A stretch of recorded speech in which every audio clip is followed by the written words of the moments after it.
So in this problem, we've got a sphere with a volume charge density of 2 microcoulombs per meter cubed, and it's got a radius of 1 meter. And in the first part, we're asked to find the electric field inside the sphere, and then in the second part, we're asked to find it outside the sphere. So when we're doing it inside the sphere, let's draw our sphere like this. It's got radius capital R, and the first thing we're going to need to do is identify our Gaussian surface. So to exploit symmetry, we're going to want that to be a cylinder as well, and it's got radius little r. So once we've identified our Gaussian surface, we can use Gauss's law, which tells us that E dA is equal to Q enclosed over epsilon naught. Okay, now in this case, we've got dA coming out of the sphere like this, and because this is a positive volume charge density, we'd expect the electric field to also be coming out. A positive charge is going to feel a force away from the center of the sphere. So because dA and E are parallel, we can get rid of the vectors when we take the dot product.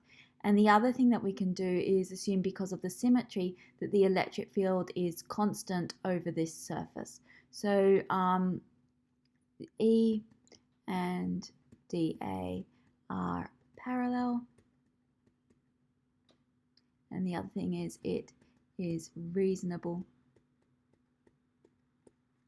to assume E is constant over the Gaussian surface.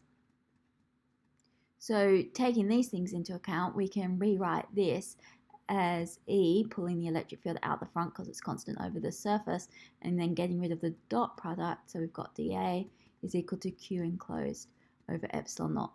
So in order to work out what the electric field is, we're going to need to work out what the enclosed charge is. So the enclosed charge is just the amount of charge inside this Gaussian surface here. So that's going to be the volume charge density times the volume. And so that is going to be equal to the volume charge density times 4/3 pi r cubed. So let's substitute everything in here and rearrange it for the electric field. So we've got the electric field is equal to Q enclosed over the surface area times epsilon naught.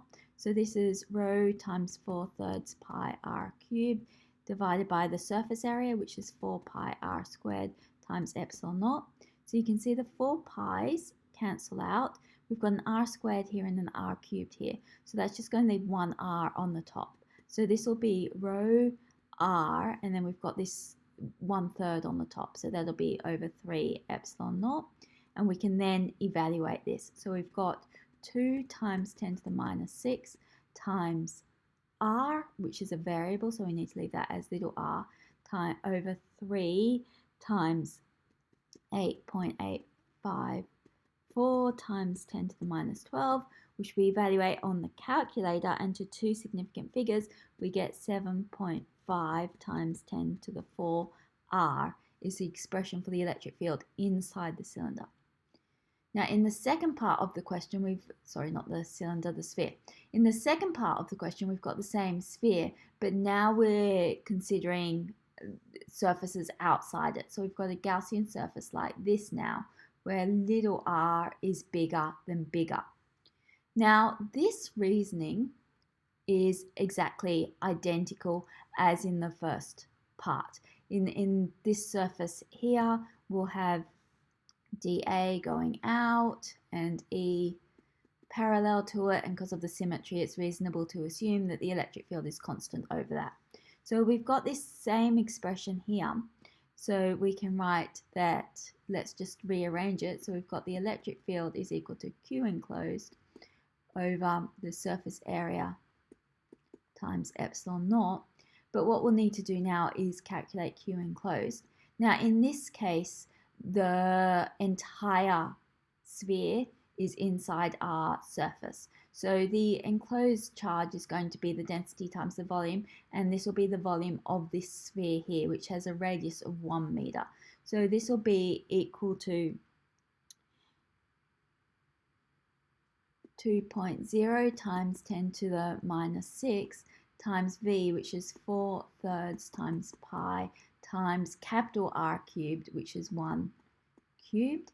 And when we evaluate this on the calculator, we end up with 8.3776 times 10 to the minus 6 coulombs. Okay, so now we can work out what the electric field is by substituting into this. So we've got our electric field is equal to 8.3776 times 10 to the minus 6. And then we've got the surface area, which is 4 pi r squared. R squared's a variable, so we need to leave it this way, times epsilon naught, which is 8.854 times 10 to the minus 12. So we can put that into the calculator and we end up with 7.5 times 10 to the 4, and this is over r squared.